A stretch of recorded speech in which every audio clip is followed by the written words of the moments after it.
রাত 2:30 বাজতে চললো। একা একা নির্জন রাস্তা দিয়ে হেঁটে চলছি। জানি না কোথায় যাব, কোথায় থাকবো, কিভাবে থাকবো, কি করব কিছুই জানি না। শুধু এতটুকুই জানি অনেক দূরে কোথাও যেতে হবে, যতটা দূরে গেলে কেউ আমাকে খুঁজে পাবে না।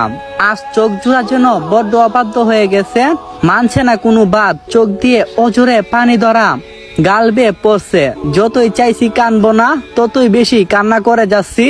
নিজেকে আজ বড় অসহায় লাগছে, ইচ্ছে করছে নিজেকে শেষ করে দেই, কিন্তু আত্মহত্যা যে মহাপাপ, তাই চাইলেও সেটা করতে পারবো না। কখনো ভাবতে পারি না যে আব্বু আম্মু আমাকে এভাবে দূরে ঠেলে দেবে। তাদের কাছ থেকে কোনো অপরাধ ছিল না, তারপরও যত বড় শাস্তি আমাকে দিল তা আমি কখনো কল্পনা করতে পারিনি। হে আল্লাহ, আমি তো কোনো দোষ করিনি, তাও কেন আমাকে এত বড় শাস্তি পেতে হলো? কেন নিজের মা বাবার কাছ থেকে, নিজের আপনজনদের কাছ থেকে এভাবে দূরে চলে যেতে হচ্ছে? কেন অপরাধ না করেও বাবা মা কিংবা ফ্যামিলির সবার কাছে ঘৃণার পাত্র হয়ে গেলাম? কেন আল্লাহ, কেন? খুব ইচ্ছে করে জানতে তার কাছ থেকে প্রশ্নের উত্তরগুলো, কিন্তু চাইলেও তো সবকিছু সম্ভব হয় না।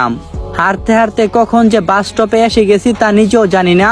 পকেটে হাত দিয়ে দেখি 3000 টাকার মতো আছে পকেটে। টিকিট কাউন্টারে গিয়ে বাসের একটা টিকিট কেটে নিলাম আর অপেক্ষা করতে লাগলাম বাস আসার জন্য। আপনারা হয়তো ভাবতে পারছেন না যে আমার সাথে কি হয়েছে, তাহলে চলুন আপনাদেরকে খুলে বলি। ফ্ল্যাশব্যাক। হঠাৎ আমার ঘুমটা রাত্রে ভেঙে যায়, কারণ খুব পানির তৃষ্ণা লাগছিল। গলা শুকিয়ে যেন কাঠ হয়ে গেছে। শোয়া থেকে উঠে বসে বেডের পাশে থাকা টেবিলের দিকে তাকাতেই দেখি টেবিলে থাকা জগটা খালি পড়ে আছে, অর্থাৎ জগটার মধ্যে কোনো পানি নাই। এখন কি করব? জগটাতে তো কোনো পানি নাই, পানি তো পান করতে হবে, নিজের তৃষ্ণা মেটাতে হবে। দূর কোনো কিছুই ভাল লাগে না। এখন আবার গিয়ে পানি আনতে হবে কিচেন রুম থেকে। আমি বালিশের নিচ থেকে মোবাইলটা বের করে দেখি যে রাত 1:30 বাজছে। এখন কি করব? এত রাতে বুঝি আমায় একা একা কিচেন রুমে যেতে হবে? কিছু করার নাই, যাই গিয়ে পানিটা নিয়ে আসি, না হলে তো মরতে হবে। কিন্তু যাব কি করে? আমার যে ভীষণ ভয় করছে এত রাতে একা একা কিচেন রুমে যেতে। যদি কোনো ভূত টুত সামনে এসে পড়ে তখন কি হবে? নিজের মাথায় নিজে একটা টুকা মেরে বললাম, দূর গাদা, ভূত টুত বলতে কোনো কিছু হয় নাকি? ভূত টুত তো গল্পেই, বাস্তবে নাম। কিন্তু তারপরও যে কেন ভয় করছে? দুরু হালাম, কোন জন্মে যে বীর পুরুষ আছিলাম তা কে জানে, যার জন্য এই জন্মে এত ভিতর ডিম হইছি। যদিও আগের জন্মে আর পরের জন্মে বলতে কোনো কিছু হই না। কি কপাল, আমি নিজেকে নিজেই ভিতর ডিম কইতাছি। কেউ যদি শুনতো তাহলে হাসতে হাসতে হেতি যেন মইরা যাইতো। থাক বাবা, কথা বাড়িয়ে লাভ নাই, নিজের মৃত্যুবরণ করার কোনো ইচ্ছা নাই। তারপর নেমে পড়লাম বেড থেকে, কিচেন রুমের দিকে এগুতে লাগলাম মোবাইলের ফ্ল্যাশ লাইট জ্বালিয়ে, আর মনে মনে আল্লাহকে ডাকতে লাগলাম। হাঁটতে হাঁটতে কিচেন রুমে এলাম। তারপর আমি পানি খেয়ে নিজের রুমের দিকে ফিরে আসছি। হঠাৎ কেমন যেন একটা অদ্ভুত আওয়াজ কানে ভেসে আসলো। তারপর আর কি, বইয়ে প্যান্ট খারাপ করে দেওয়ার মতো অবস্থা। বইয়ের ছুটে রীতিমতো যেন হাত পা কাঁপাকাঁপি করা শুরু করে দিছে। এই জন্যই তো মানুষে কই, যেখানে বাঘের বই সেখানেই সন্ধ্যা হয়। আমার ঠিকই এই অবস্থা হয়েছে। দৌড়ে গিয়ে যখন পালাতে যাব তখন মনে হলো, এটা কি করছিস তুই? কোথায় সবাই নিজেকে বীর পুরুষ বাহাদুর হিসাবে পরিচয় করে, আর তুই নিজেকে ভিতর ডিম হিসাবে প্রকাশ করছিস। এটা ঠিক করছিস না তুই। ঠিকই তো, আমি কি করছি? নিজেকে সাহসী মানুষ হিসাবে প্রকাশ না করে বিতুরাম হয়ে পালাচ্ছি। না বিতু না, আমি সাহসী, আমি বই পাই না। একটা ছেলে হয়ে যদি এত বই পাই, তাহলে বিয়ের পর আমার বউ যখন বই পাইব তখন আমি কি করব? উল্টো তো নিজে বইয়ে শেষ হয়ে যাব। না বাবা, এমনটা হতে দেওয়া যাবে না, নয়তো নিজের সাথে নিজের ইজ্জতটাও হারাতে হবে। মানে ধরতে গেলে 13টা বাইজা যাইব। তাই এখন থেকে নিজেকে আরো সাহসী করে তুলতে হবে, নয়তো বউয়ের মান সম্মান আর আমার ইজ্জতটাই থাকবে না। অতঃপর নিজের মনে একটু সাহস আনলাম। সাহসটা আইন না অদ্ভুত আওয়াজটার দিকে এগিয়ে যাচ্ছি। যতই এগোছি ততই যেন আওয়াজটা অন্যরকম লাগছে।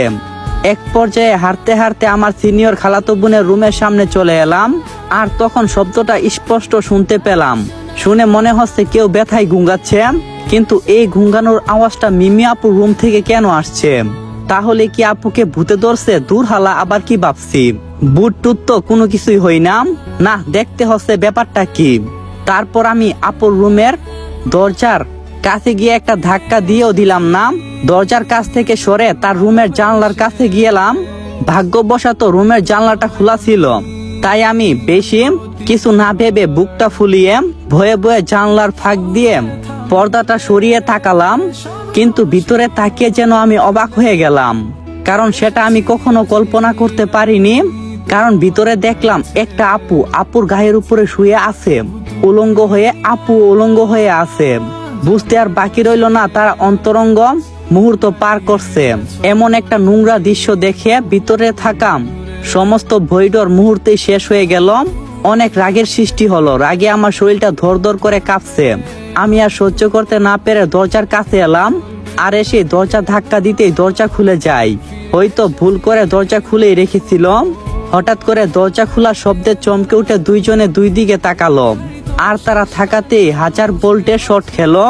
ছেলেটা তাড়াতাড়ি করে আপুর গায়ের উপর থেকে নেমে যায় আর নিচের কাপড় ঠিক করতে লাগলো। আপু নিজেকেও চাদরে মুড়ালো।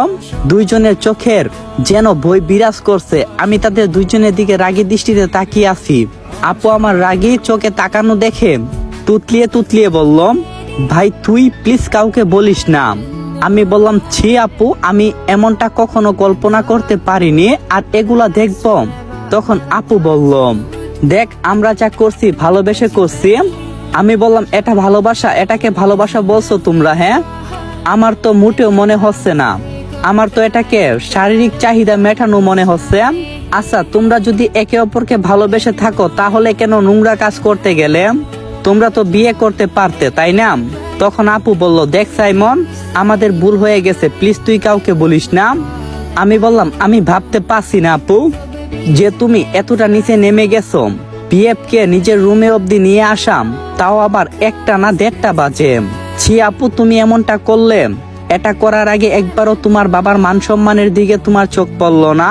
তারা তোমাকে নিয়ে গর্ব করে, আর তারা যদি জানতে পারে তাদের মেয়ে এ কাজ করছে তাহলে তারা কতটা কষ্ট পাবে একবার ভেবে দেখেছো? কথাটা বলতে বলতে হঠাৎ